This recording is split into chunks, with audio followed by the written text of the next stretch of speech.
Good afternoon, everyone. Hope all is well with everyone. It is the season of fall. Summer is over. I know we didn't seem like we had a summer, but we did.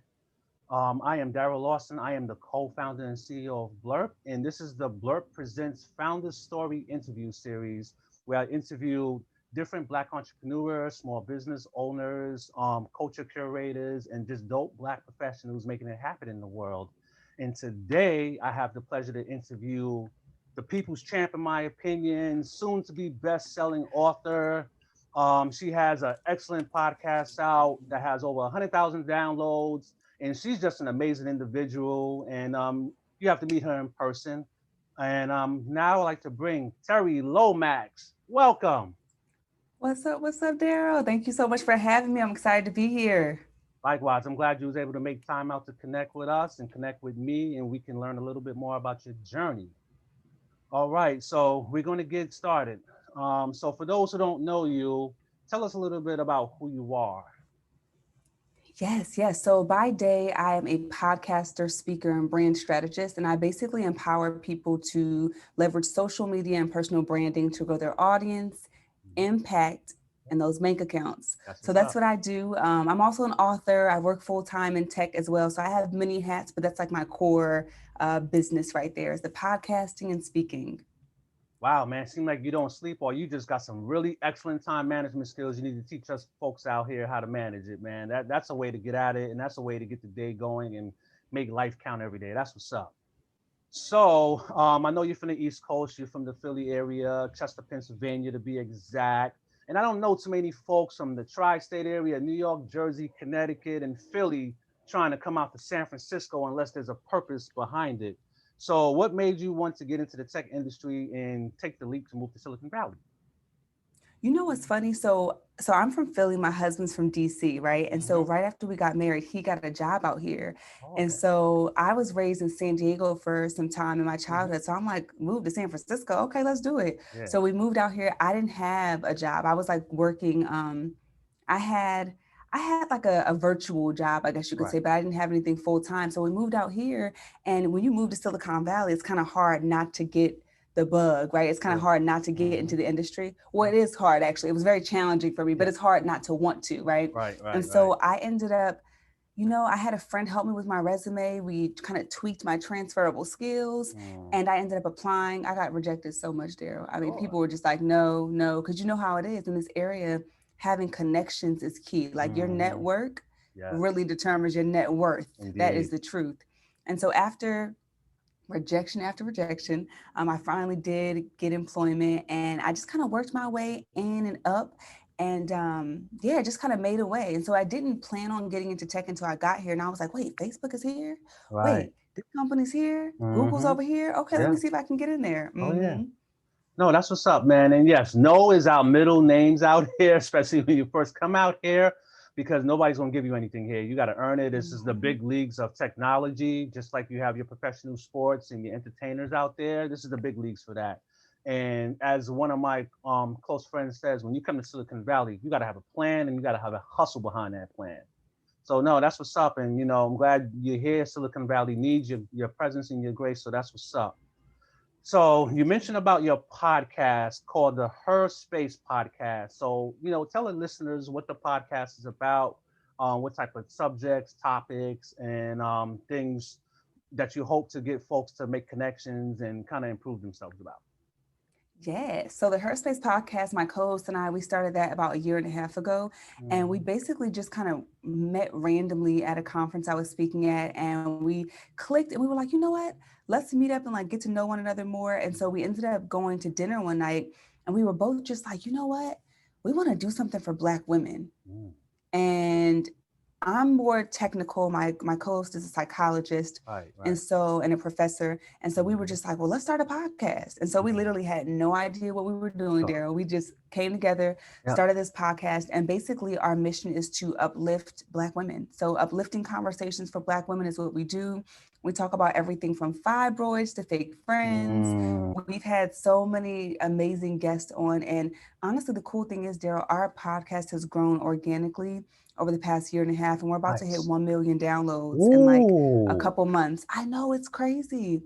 1 million downloads. And I mean, we've been featured in Forbes, Black Enterprise, Hello Beautiful. And it blows me away because we did Wow. not know what we were doing. Like we were literally just like, let me get a mic, let me get some headphones. We're just gonna figure it out. And then it just kind of blew up. So it's pretty cool to have that impact.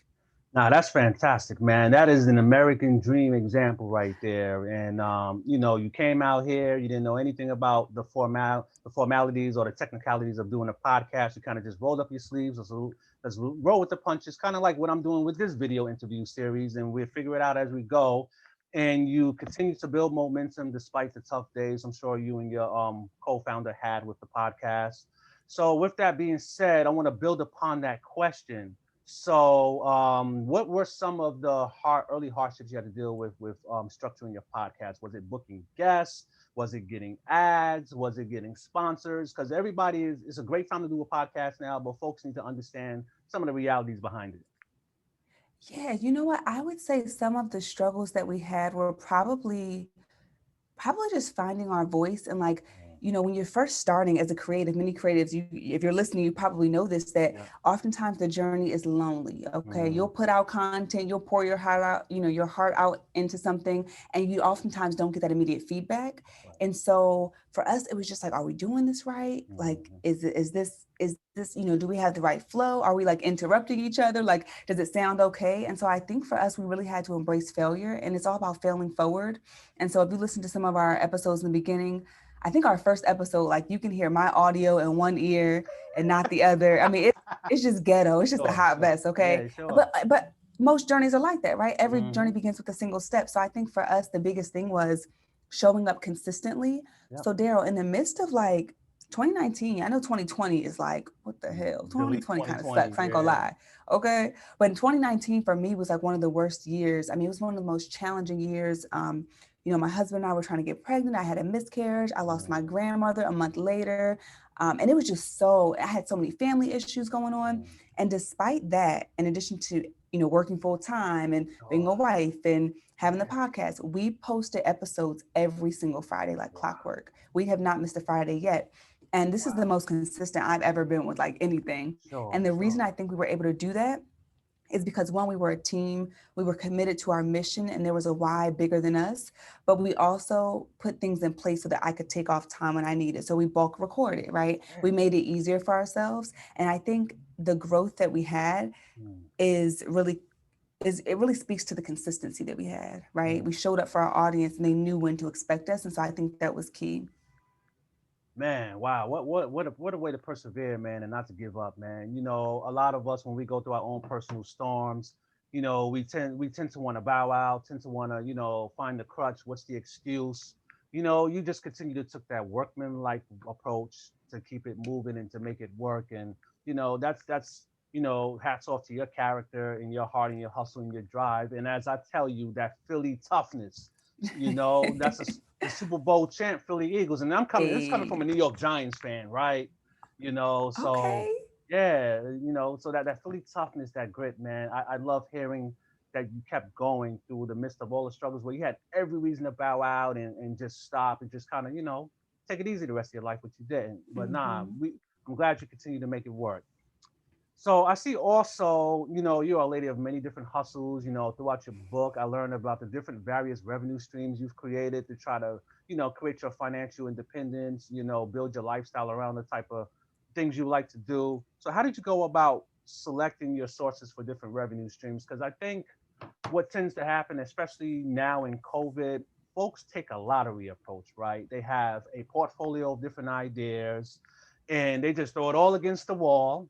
And whatever seems to stick, whatever they think is going to stick, that's what they go with. And and it's kind of like a music industry approach. You got to make a hit. You got to make a hit. But you have different sources and they seem to have been working for you. So I just kind of want you to walk us through your thought process. How did you select certain sources? What skills were needed? And some of your realistic expectations around that.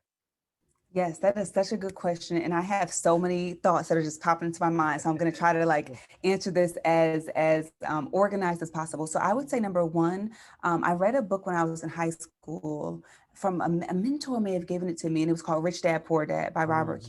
Oh, Kiyosaki. oh yeah. And Oh yeah. that book changed the game for me. Ever since I learned about creating money, I think that really just birthed this wealth mentality. And so I was always, ever since that point, and maybe a little before, I was like, Yeah. okay, I want to have multiple streams of income, right? I want some passive income. I'm Yeah. trying to make money while I'm asleep, That's make money right. while I'm on vacation. Yeah. And the thing about it is, Daryl, I believe that we don't have to have a plan mapped out. I didn't know how I was going to do it, but I think Right. it's about doing something. So at one point, I remember buying, you know how, what is that store? Not Costco, but Sam's Club on the Yeah. East Coast, Yeah. Sam's Yeah. Yeah. Club, Sam's right? It's Club. like the Yeah. Costco of the East Coast. Yep. So I used to go to have my grandmother take me to Sam's Club and I would get candy in bulk and then I would Mm-hmm. sell it in school. Cause I'm like, I know people are hungry. I know they want some Yep. snacks during school. So just selling it. So just always having little hustles and trying to see what sticks. Now, obviously selling candy, I mean, that's not my long-term goal, but I was doing something to Yep. kind of get that feel.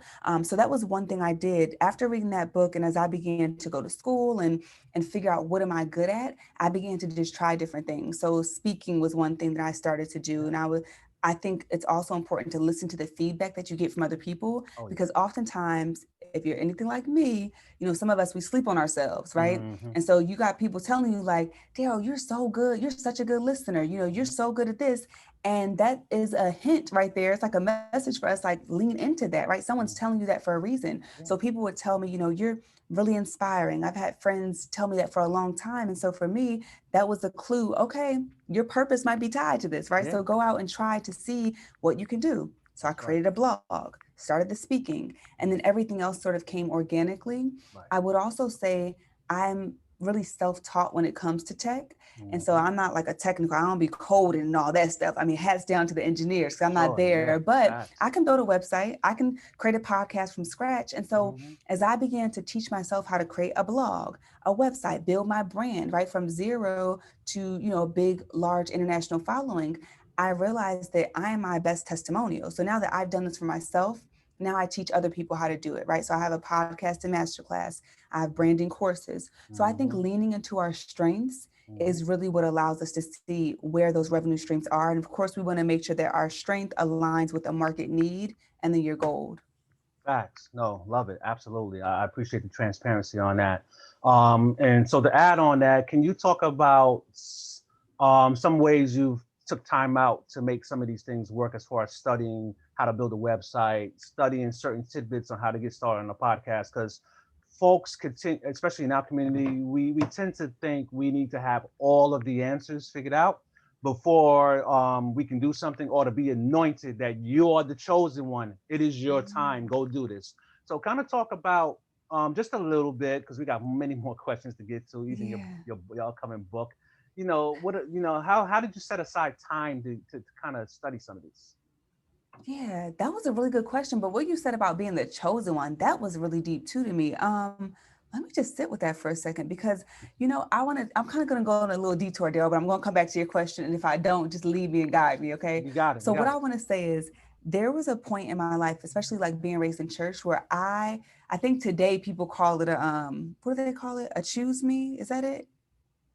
Like you want to be chosen, pick me, there we Anointed. go, a pick Okay. me. Okay. Like that's what the young people saying on social media, like, oh, Yeah. you a Yeah. pick Yeah. me, like you just want to be picked, right? Somebody choose me.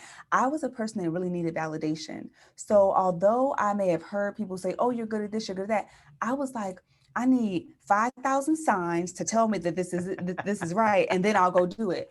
And I feel like God, the universe is like, like you have to really like be with yourself, I think, and learn Yes. yourself and like be in tune with you, because I think at the end of the day, like we all know what we need to do. If we would just sit with ourselves, put the phone down, tell your boo Yes. thing that you'll call her back, and just like Yeah. really be with you, you'll see the gifts and you'll get the messages. But sometimes it's so crowded in our environment, it's so loud, you have Yeah. so much going on that it's hard to Mm-hmm. get the messages and the downloads. And so for me, I really had to take time to be by myself and realize that one, everybody doesn't have to like you. And That's number what's up. two, you don't need validation from everybody because Right. everybody doesn't have the vision. Like God didn't Mm, give them the vision, He gave it to you. And when I began to really just go with my gut, trust myself, and lean into the intuition, that is when I began to really walk into my calling and my purpose and do things that some people around me didn't agree with, but it ended up being the right thing for me. So that was a quick detour. I just had to say that because yeah. what Yeah. you Yeah. said Yeah. was like, oh, it sparked something. So the question, I forgot what the question was now. Okay, so I'm going to repeat it again. No, people needed to hear that. They needed to hear that testimonial. They needed to hear that you don't need to be validated. Mm. I think a lot of us, and I'm going to go into a little detour myself. So Hmm. I struggle with validation as well. But as I got older and I started realizing that I belong, I kind of just told people, F you. I don't need your validation. If you wasn't with me from when I was shooting in the gym and building blocks, Hmm. I don't really have time for it. So, I'm glad you kind of let folks know that you got to be able to see the vision when no one else can see it. That is very Yes. true.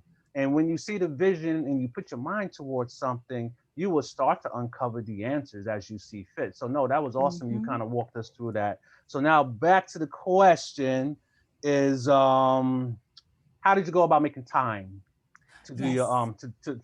do some of your revenue hustles?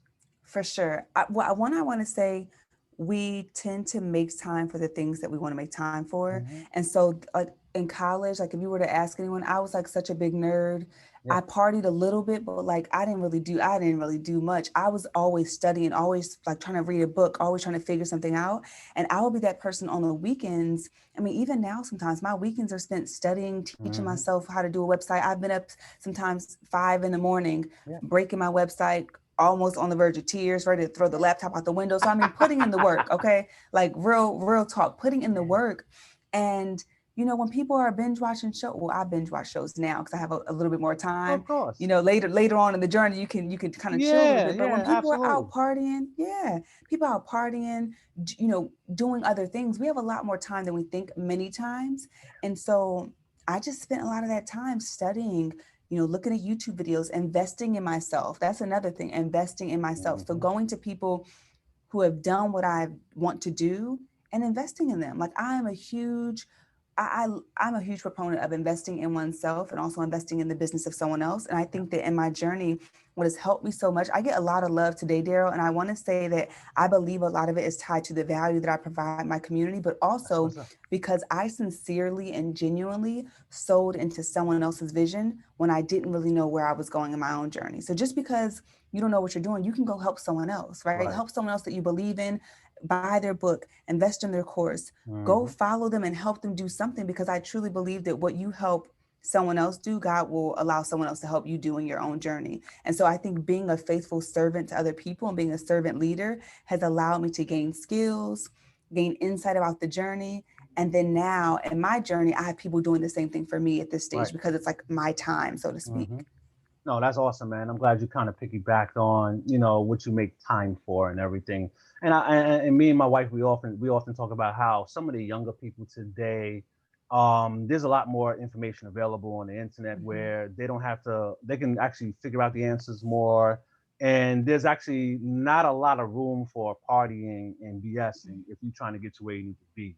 When I was 30, I was in the midst of a career transition. I was trying to kick it and party with my peeps in New York City, going to all the happy hours, rooftop bars. But it got to a point, it's like, you know what? If I'm trying to be a boss, I can't be out drinking 3, 4 days a week. And then, once I got married, it got to really cut a lot of things out if you want to make things Yeah. work. So you got to really make things essential. So I'm glad you kind of poured that out about the time aspect.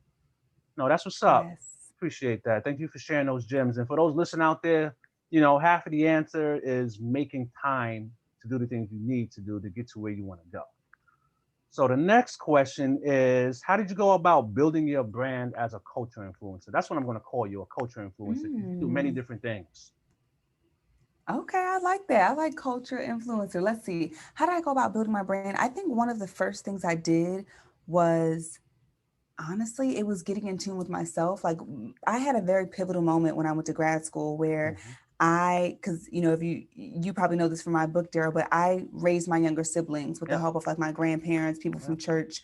My Hmm. mom was in and out of jail Sure. through since I was 8 years old, and so in raising them, I was always living for someone else, so to speak. Even though I Hmm. had little goals here and there and I was able to graduate from high school and stuff like that, I was always living for someone else. And so even my decision to go to college, I wanted to make sure I was close enough to home where I could take care of my siblings and drive home on weekends, right? And Yep. so for me, when I went to grad school, I had a full-time job. I was in school at the time, Yep. and this was the first time that it was really just me and me, where I had a Hmm. chance to face myself Yeah. and just be there. And so I think me being on the journey of self-discovery and realizing who am I really, not who is the mask, right? And who am I Right. putting Right. on for other people? Because me trying to be this people pleaser. I didn't know who I was. Right. And so I think before you start a brand or before you go out there, I think it's really important to get who you are, because one of my greatest fears, I would see people, those one hit wonders, right? I would see Oh yeah. people who were either one hit wonders, or I would see people, because I've always been into like pop culture, Yeah. I would see people who would be elevated to a place in their career, but it would be like premature because Mm-hmm. they didn't have the experience, Yeah. the sweat equity, the Mm. character to keep them in the door that they got into. And so Yeah. my thing was, what am I doing when no one's in the gym, right? When Right. it's just me? What am I doing when no one's in the audience and I'm Yep. on stage? What am I doing in my stage of foundational preparation? Yep. And so getting to know myself, understanding who I am, what my purpose is outside of a relationship, Mm-hmm. outside of being a mom to my siblings, outside Right. of all of that, that then allowed me to figure out, okay, how do I want to show up in the world as a brand? So I think that for me was the start. Is like my journey to self discovery allowed me to figure out what type of brand I wanted to be. That's real, man. I think that's one of the most organic and authentic answers to brand building I've ever heard in my life. I've read tons of brand books about how to build your brand, and it's always about hijacking somebody else's stuff. The fact that you Mm, said you need to look inward to figure out what you're going to offer the world, that's fantastic. And and I'm a big proponent of figuring out what is it you want to do. And I think as folks get older, you get more mature, you get more life experience, you start to understand what are your real true talents. mm-hmm. So, in figuring out yourself, did you take any like personality assessments or whatever to figure out your character strengths or whatever? I took all of them, every single one. So what I did, so during that journey of self-discovery, because I really was so not in tune with myself, Daryl, I literally on paper, I remember in my journal getting down to the basics, like what does, and I'm speaking to myself in third person, not to be like Yeah, that yeah. that person, but you get it. So I'm like, what does Terri, what color does she like? Like outside of influence from other people, what does she like to eat? What are her boundaries? What are her values? Because I really did not know me, because I was so accustomed to being this chameleon and adapting, Mm-hmm. my feelings to what everyone else around me wanted to Yep. do. So I think that was really key for me. But I took all the personality tests, Myers Briggs, Mm. loved that, Strengths Finders, Yep. read that book and did that one. My mentor gave me, I think there's another one called the Berkman, I believe. Mm-hmm. Took that one, read all kinds of books about that. I read about careers that were best or associated with the personality type that I Mm. had. So all of that really helped me to develop language for who I really am, like this unique, quirky, Yep. weird ass individual that I am. Like it gave me language for that. Yeah, yeah, And yeah, so yeah. now having that language and understanding, okay, you're an introverted extrovert. You can turn on the extrovert, but I really love to be in solitude. Yeah. That's where I get my energy. And knowing that I'm not weird because I don't want to go out all the time, or I don't want to, like, I like to be alone. That was really helpful for me. So Nice. yes, Awesome. personality tests. Awesome. So, people out there, just to recap, so to build your brand, number one, look inward in yourself, figure out what is it you really want to do, what are you good at, and number two, if you need more help to drill down on it, take personality tests. I definitely did one, to continue to assess where I am in the world as far as how to pursue my next entrepreneurial endeavors, which is this video podcast. So, no, I highly recommend personality tests. And thanks for sharing, Terri, some of your insights in reference to that. Of course. All right. So now, how did you get some of your speaking opportunities? Because we got folks out there, some were rape survivors, some overcame a lot of Mm, family issues, some started from the bottom and they are they in their all stars now, and people want to be able to share their journey and share their insights and share their story, but they come to find out that it's not that easy to get on that grand stage next to Les Brown and Tony Robbins. So kind of share, yeah. how did you get some of your opportunities? Yes, I definitely want to share that. But first, I do want to say that when I first started, I started in church as a teenager, and I was probably one of the worst speakers you ever did see. It was so bad. I would like be on the verge of tears every time I spoke. I had a frog in my throat. I mean, it was very bad. And so for me, failing forward was so key. Daryl, you've seen me speak at conferences, Yep. and people give me a lot of compliments today, which I'm so grateful for. But let me tell you where it started. It was bad, bad when it started. Okay. And the way that Yeah. I got better and the way that I was able to get more speaking engagements was being focused on the mission and the why. Like it's never been about the money to me, Right. although I do get paid to speak now. Yeah. But for me, I did it for free. So I would go, there's an organization called Junior Achievements, Mm-hmm. and Junior Achievement allows you to go into the school and speak about like STEM and different subjects with students. And so I did that, and I realized that as adorable as the little kids, what were they, like first graders, as Yep. adorable as they are, that wasn't my niche, that wasn't my audience right there. Right. I needed an older audience, right? Yep. So I had a chance to take on experiences to understand what I liked and what I did not like and what I wanted when it came to speaking. So for me, speaking at Big Brothers Big Sisters, volunteering, doing it for free. Mm-hmm. And here's the key right here. Get ready for this, y'all. All Do right. it for free and always have a survey so that you can get honest feedback. Yeah. Like I know a lot of people I started out with where they would get feedback. And I get it. Like our ego, sometimes it gets in the way, but they would be crushed and they wouldn't want to do it again. And I'm Right. like, you got to learn how to push past that. Like the feedback, Mm-hmm. even to this day, when I get feedback from speeches, I still dig into it. And I'm like, okay, Mm-hmm. this is all great. The great comments. Okay, wonderful. I love it. What can I do to get better? And I'm Right. always trying to figure out how can I get better. And so after I did some free speaking for a bit, I Mm-hmm. then started working with this company called Cool Speak. And I worked with them for a few Mm. years. They are a youth engagement company and they managed me as a speaker and they taught me so much. I went to all kinds of professional development Yeah. conferences. There is a book called Transformational Speaking by Mm. Gail. I believe her name is Gail Larson, if I'm not mistaken. Mm. And that was a really good book for me as well because it talked about connecting with your audience on a deep level and Yep. not just like, oh, motivational speaker, but like transformational. How do you tell stories in a compelling way? So I think before you get on those big stages, you want to develop your story. You want to Yep. develop, your message and also gain more confidence. So that was what I did. Nice, man. And that's good to hear that, everything is not always about the almighty dollar. Sometimes we all have to start at home plate trying to get to first base. And sometimes that may mean you need to speak for free, get some sweat equity out there, get some feedback, make adjustments, and then evolve as you start to develop yourself. So I appreciate you sharing that and being transparent as well. Because I don't want folks out here thinking they're gonna be the next Tony Robbins or the next Terry Lomax tomorrow. It just ain't gonna happen. You know what I mean? And yes, there are folks that will be the next Terry Lomax. You better believe that. All right. So now, with all of the awesome things you've been doing, I think this next question is a subject that's neglected kind of because we're Mhm. so caught up in you know pumping out things, getting to the next level, evolving, being a part of the elite, and you're constantly on a go go go. So, how do you manage your work life balance with your family, career, and business? And are there any helpful tips you can provide? That's a really good question. So I would say the way that I look at it is, well, let me just say this first. Mm-hmm. First, I don't have a like routine or like a schedule that I stick to. I'm not that person that's I wake up every morning at this time and I meditate and I look at the moon or the stars or the sun and I that is not me. Like I feel like I'm a hot mess a lot of the time, Sure, sure. but I also get a lot done. And so I kind of live my life in sprints where I'm like, okay, if I'm working on the book launch, I'm dedicating this amount of time for that and I'm going to sprint, I'm going to grind out. And then there's a time where that's done and then I can, kind of chill and sleep in and be lazy because I love to, just be Mm-hmm. lazy and lounge around and all that. So I think understanding what are you optimizing for at this season in your life is Yeah. really important.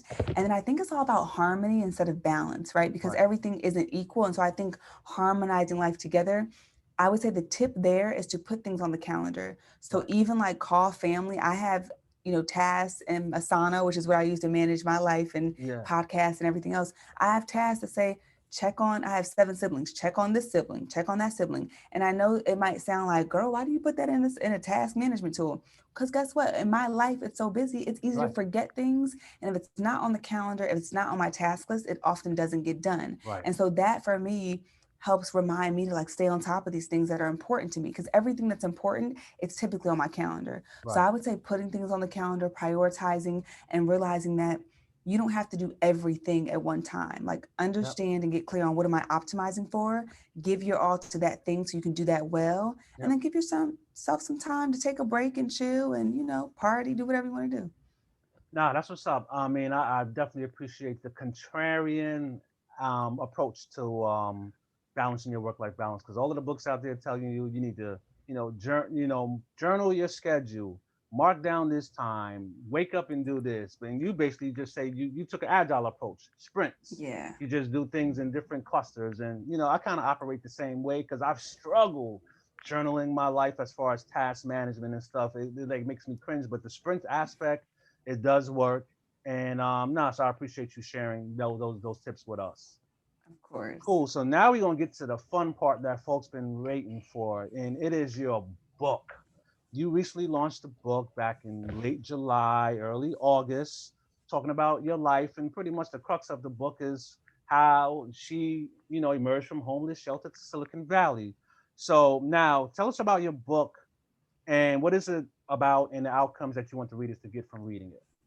Yeah, so I had to pull up the book. So the book is How to Glow Up as You Grow Up, your That's go-to right. guide for overcoming obstacles and making lemonade. And you can get the book at glowupbook.com. And this book is all about, I mean, it's been a long time coming, Daryl. Like I wanted to write a Mhm. book for so long. And I actually wrote my first book when I was one book, should I say, because I wrote many books that were just Oh, trash. But I wrote one book yeah. when I was 18, Mm. and I thought that was going to be the one. I was like, oh, Auntie Oprah's going to find me, and I'm going to be Oprah. set for life. Like, I'm going to sit back and I'm going to be set for life. And the book, I went to a conference, and the book was basically trash. So this book here has been really a compilation of blog posts that I've posted on my blog, that Mocha Girls Pit Stop that I had for about 7 years. It's been a compilation of journal entries Yeah. and just experiences that I've had over the past, I mean, I guess you would say 30 years, over the past course of my life, right? And so it's all about this journey of really starting from the bottom and then Yeah. getting to a place that I should not have gotten to based on statistics, right? Because based on where I come from, what I look like, right? What I've been through, what happened to me, statistics said I should have been an alcoholic or a Right. drug addict or a teen mom or in prison. And those are things that I was able to defy. And so I really would just want to show people a path. It's not just like, oh, your ordinary self help book. It really shows people how they too can overcome. And I break down, making lemonade, right? We often hear when life gives you lemons, Yeah. make lemonade, right? So what I did in the book was I talked about what does it actually mean to make lemonade? Because I feel like that's the part that's missing. People Yeah. say that saying and it's cute, but it's like, okay, well, my dad just died. How am I making lemonade? Because I know you're not talking about like Mm. some real, like, a real drink, right? Like She got the glass. like how am I making lemonade? And so I broke it down step by step on like this is how you actually make lemonade when it comes Mhm. to adversity. Yeah. So yes, this is my baby. Nah, no, this is a great book, and I would even put it up there. I read Chris Gardner's book many years back in like 2007 when I was going through a tough time as a 27-year-old in New York, when the Pursuit of Happiness movie came out, and with his background and all of the strife and stress he went through, and how his life turned out at the end, I will put your book in that category as far as one of the top Wow. rags to riches stories that I've ever read. And I know there's hundreds and thousands and millions of books out there, but from my perspective and speaking as a black person and some of the things we have to go through, I put your book up there with that. And I'm not just saying that because I'm interviewing you. When I read it, I was like, yo, first thing that came to my mind is Chris Gardner, Pursuit of Happiness. I said that book was what pushed me through to deal with my insecurities as a 27-year-old living in New York, trying to, compete with others that I had no business competing with. And I was a little down. And that book got me out of my rut and it pushed me and gave me hope. So your book is that. Wow. You're gonna make me cry up on this interview, but I appreciate that. That is a high compliment. That means so much to me because it's really my life's work at this point in my journey. So thank you for that, Daryl. Yeah, and so to continue along with the theme of your book, you talk about therapy a lot, and you also talk about it in your social media channels. I am a very strong advocate component of therapy now. Yes, a few years back, you know, my wife had to drag me to therapy. Yes, she did, and and I was like, I don't know if I want to go, but you know what? 3 years later, I love it. It has helped me tremendously, and I continue to go every month and talk to my therapist. So I just want you to talk about the importance of how therapy is for your overall well-being. Yes, I just want to say shout out to your wife. And honestly, it makes me so happy to see Black people, but especially Black men, when they say they're going to therapy, it just makes me so happy because, we go through so much as Black people that Hmm. we need something, Yeah. okay? Because this world, I mean, don't even get me started on the current events that are going on right now, but I Right. mean, it's just so much. I would say I grew up in a household and just in a community like many of us where Therapy, that's for crazy people. Therapy, that's for white Yes. people, girl. That's what you see on Lifetime, girl. That's for rich white people. Yeah. That's what I heard, and I never thought it was something for me. And I honestly didn't even explore therapy until I was in grad school in my 20s. And for me, although that was when I first went to therapy, there were therapeutic, I want to say, activities that I participated in prior to that. So for me, growing up in the crazy abusive household I was Yeah. in, journaling was my therapy. Yeah. Music was my therapy. Certain entertainment and TV shows, that was part of therapy for me. Even playing with like Barbie dolls, because I had a chance to escape and kind of live in this different world. Yeah. And so for Yeah. me, when I was in grad school and I was faced with myself, like I told you, I was like, I had the mirror and it was up to me, and it was like, okay, who are you, what are we doing? So Right. I did start therapy then. And the thing about it is, the first two therapists I had, they weren't really good fits for me. This is not to say, let me say it. So this is not to say that a black person cannot have a good white therapist, but my two first therapists were white women. Mm-hmm. And for me, it was just, I got to a place where I was like, I really want to meet with someone that looks like me and Right. knows my experience, right? Like Mm-hmm. I just felt like a different, like, how am I going to go into therapy and talk about the nuance of walking into the workforce and experiencing microaggressions as a Right. black woman when I change my hair and people don't know who I am or they want to touch my hair? It's like, it's just certain things like that Uh-huh. culturally. I'm like, I need Mm-hmm. someone that identifies with me. And so those two experiences, they were okay, and it was an introduction to therapy for Yeah. me, but I continued to search. And I think that therapy is really like a relationship, right? You don't just go to your first relationship, and if you and your boo thing don't work out, then you're like, okay, I'm done with relationships for life. Right. No, Right. you Right. try Right. again, right? So I Mm-hmm. think for me, therapy is about finding a good fit. And I'm persistent as hell. So I'll say try until you get a good fit, until you find someone that you click with. I've done virtual therapy. I've also done coaching, which has been so Mm-hmm. great. And so for me, I think therapy is really cool. And I will say, Daryl, one thing that's interesting, when I moved to the Bay, I had my first Black therapist and we clicked. She was so great. Mm-hmm. And it was just a really cool experience to have someone that understood me and got me. Yeah. And I heard someone say this one time. They were like, oh, I'll be going to therapy for the rest of my life. And part of me, my mom was like, why the hell would you go to therapy for life? Like, aren't you supposed to go and be healed and like you're good? And then Yeah. that's what I thought. I didn't know. Mm. And so now I'm at a place in life where I can definitely see myself with either a therapist or a coach. My coach is really awesome too. I Mm-hmm. could see myself doing that for a lifetime. And the reason being is because we evolve. We go through different stages and phases in life and different things come up. You know what I mean? So it's like having that support.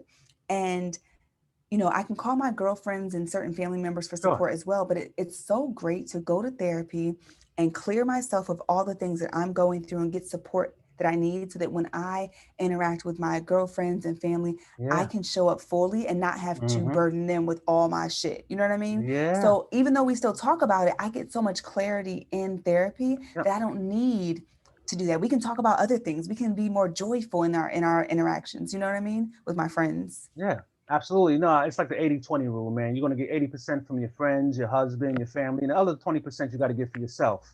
Mm-hmm. And so no, and I'm glad you kind of shared that transparency about the process of therapy and picking a therapist, because it's not about Wheel of Fortune or the price is right and you spin the wheel and whatever one lands you just go. No, it's a courting process like any other relationship. What type of friends you want, who do you want to have a marriage with, what type of mate you want to have. And I think you shared something that a lot of people don't want to say, but the fact that you need to get someone that understands your cultural experiences and your identity. Because even me before therapy, I had this business transaction approach because that's how the world is set up for you. Oh, just pick the best person available. My wife would have to be like, no, you need to get someone that understands your problems that you're going through in the world, that can Exactly. connect to you, that's been there and done that. Mm-hmm. And she dragged me to therapy, and I go see a guy named Dr. Jones. I call him the John Wooden of therapists out in the Bay in Oakland. And he's been fantastic. He's helped me to unlock a lot of things, to leave things that were in the past solely in the past, so I can really be in the present, kind of like what you mentioned. So I really appreciate you sharing the therapy aspect. Yeah, I agree with that wholeheartedly, Daryl. Can I add one more thing to that? Yeah, Because sure. this was so game changing for me. So, when I started going to therapy with my Black therapist in Oakland, I realized when I was looking back that we met for a whole year and I talked about a lot of the surface level stuff. Like I was like, oh, work this, da da da. Mm-hmm. It took me a whole year, Daryl, to really open up and talk about the shit that made me like Right. cry, like the shit that Mm-hmm. was like deep down, dark Mm-hmm. stuff that you don't really want to tell anyone, some stuff I haven't uttered before. And so what I would say also is once you get comfortable with your therapist, talk about the real stuff because you're doing Yeah. yourself a disservice if you just talk about like, oh, life is good this week. Oh yeah, I chipped my toenail or my nail, and it's like, okay, let's talk about the stuff that's really going to help you evolve as a person because we're here on this earth to learn. So you might as well do what you can to facilitate your growth journey, right? So of course when you're ready, but I do want to put that out there.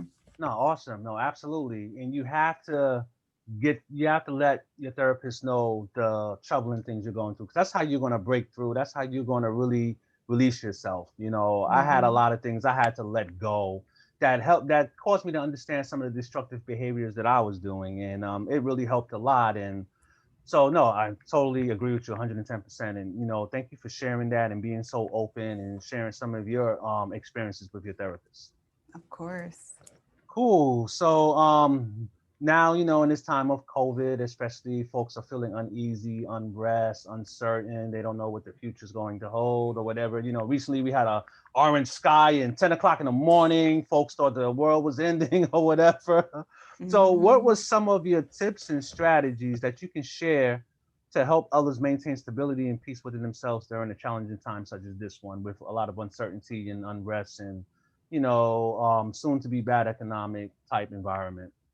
Yeah, I'm gonna say help us maintain because I'm not the expert when it comes to this, but I'm doing my best as well. Because it's been rough. Oh my goodness, 2020 is definitely gonna go down in the books, and I think it'll be a year that we all remember for sure. Just so much has happened.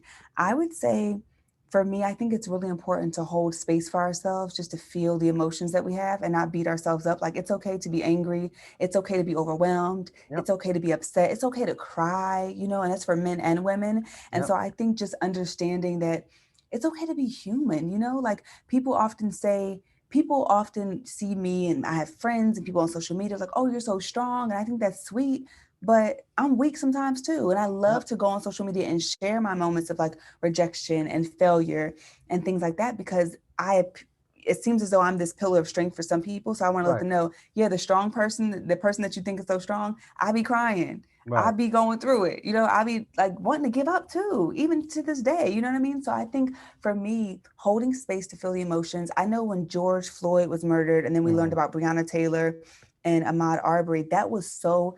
I. T- I'm sure many of us can have experienced this, but it just weighed so heavy on my heart. I was Mm-hmm. so depressed, so low, Yep. and it was just it was a really tough time. So for me, I let myself sit in that. I didn't rush myself out of it and say, oh, you got to do this and do that. I just let myself sit and be with it.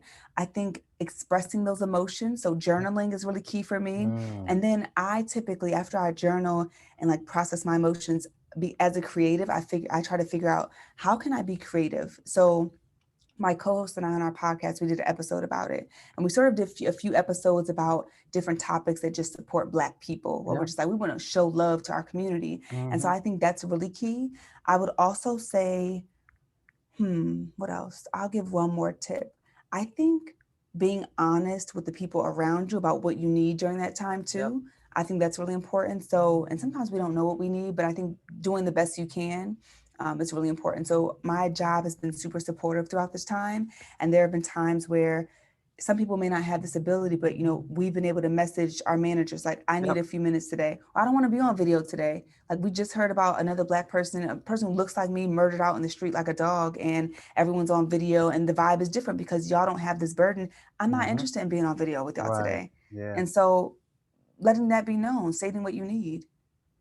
Nah, no, yeah. This is needed to be told because a lot of us will wear a lot of different hats, we wear a lot of different masks to put up a front to show people that we're okay. And at times, we need to learn that it's okay to not be okay. You know what I mean? Mm-hmm. So I appreciate you sharing what we can do, especially during these challenging times like this. I mean, the journaling aspect, I've been struggling to do it actually, but Really? I just bought The Artist's Way, a Kindle book about the it's a 12-week exercise on getting you to journal about different things. She gives you prompts. I haven't started it yet because I just Okay. started a new addiction with chess. Oh, And okay, okay. I just kind of quickly taught myself how to play chess, and I've been playing Dope. online games every day for like an hour in between work and studying and family time and stuff like that. And I'm Yeah. so addicted to chess. Oh, your brain is just growing right now. Like that's Yeah. so good. I've always heard that smart people play chess. So I'm digging that. That's what's You up. can. So being that, so real quick, not to get off a sidebar because it's not about the Yeah. chess webinar. Yeah. If you've made different strategy moves, like you moved from Philly to San Francisco, and you got a Mm-hmm. sauna, and you did the podcast. If you understand different moves and not letting people know about your moves, that's the essence of chess. You have to study the other Yeah. person's move to know how do you move next. That's pretty much it, and Mm, you can pick up the board pieces and the concepts very quickly. yeah. I might have to do that. Yeah, so that's kind of like, what I do to kind of, stimulate my mind and keep myself going right now. I should be journaling like you Yeah. though, so for those who've been impacted by job losses due to COVID and is exploring some entrepreneurial options, what advice do you have for those wanting to pursue that as an option today? Mm.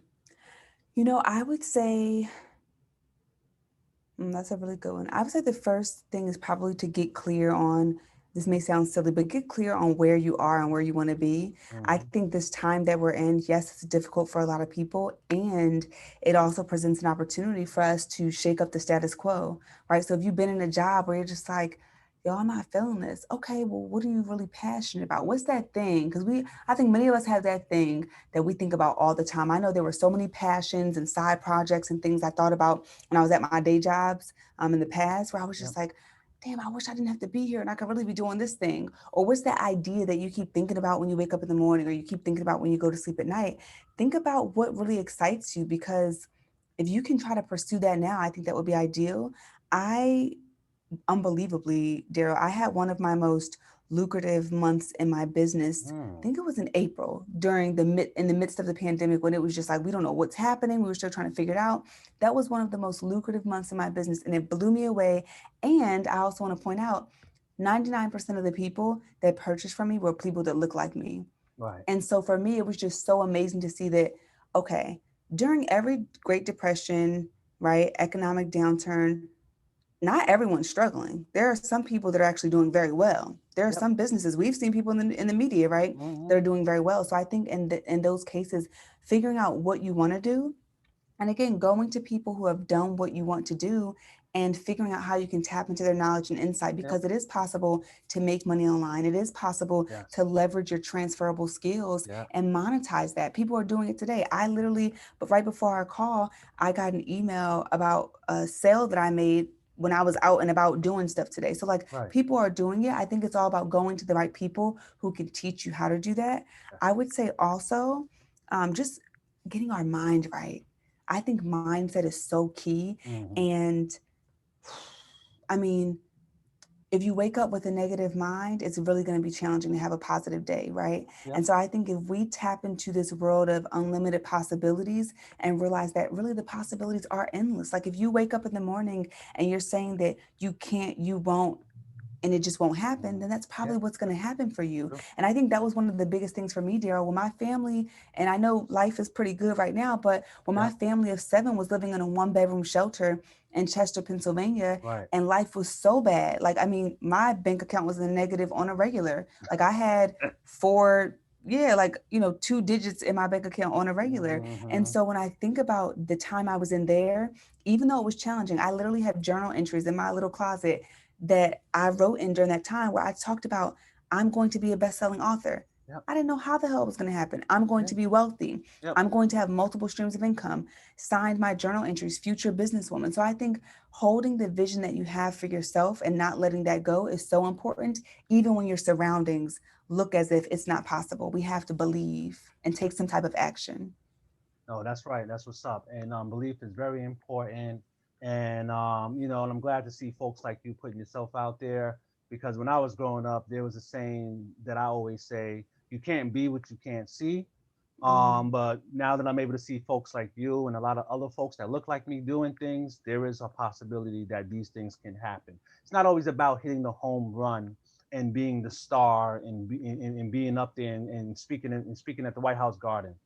You can have many different wins without doing all of that. And I'm glad you mentioned that folks need to get their mind right just go for it and you'll figure out the answers as it comes. That's right. So, what other entrepreneurial projects that we should be on the lookout for or that you're currently doing now? I know you mentioned online that you have a podcasting class that teaches folks how to get into podcasting. So, can you elaborate on that, share details on that? Of course, of course. So if you head on over to podcastwithterri.com, and my name is Terri. So podcastwithterri.com, you can register for my free podcasting masterclass. And basically what I've done, Daryl, is I've taken all of the lessons. I love to teach. So I've taken like all the lessons that I've learned, all the shortcuts, and I've put that into a masterclass for folks where they can tune in and literally learn how to start a podcast from start to finish. And it's also like there's a little motivational mix in there because that's just my style. So I add that in there. And to date, I've helped a lot of other people start their podcasts. And one of my students interviewed me last night on his podcast, and I've interviewed with a few of my other students. But being able to help someone bring something that's in their mind that they can't really see quite Right. yet, bring that to fruition has been such a pleasure. So definitely, if you are thinking about starting a podcast, you definitely want to check that out. It'll literally give you everything you need to know. And we'll talk about combating imposter syndrome Yep. and overcoming fear as well. Awesome. All right. So all you podcasters out there, you have no more excuses. There's resources out there. There's people that look like you that's creating this and look like me and you.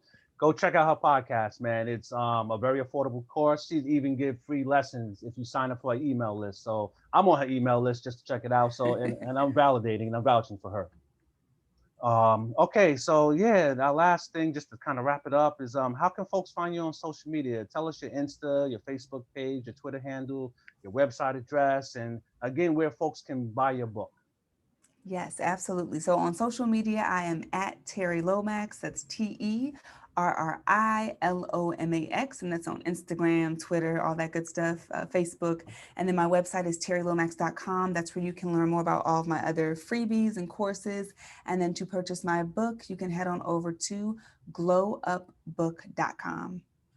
Awesome, Terri. Well, it's been a pleasure, interviewing and talking with you today and learning about your dynamic life and your path and where you came from. I definitely feel inspired, and you gave me a ton of energy to carry me into the weekend.